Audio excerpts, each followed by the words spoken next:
একটা ছবি তুলছে বিড়ি সহ, এরা কয়েকবার ফেলে দিছে, আবার ধরছে, আবার ঘাড়ে ধরে চাটা মারছে, আবার চাপ দিছে, এরপরে ধরাই দিছে।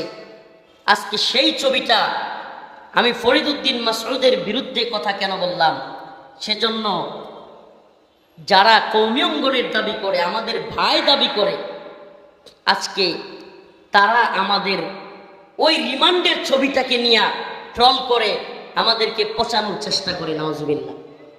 এর চাইতে কষ্টের আর কি হইতে পারে বলেন? এর চাইতে কষ্টের। তাহলে কি আমরা মনে করব আপনাদের সাথে গোয়েন্দা সংস্থার লিয়াজও আছে?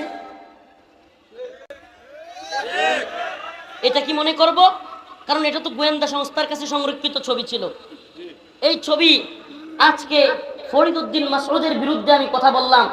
আচ্ছা, ফরিদউদ্দিন মাসউদের বিরুদ্ধে কথা বলবো না কার বিরুদ্ধে কথা বলবো?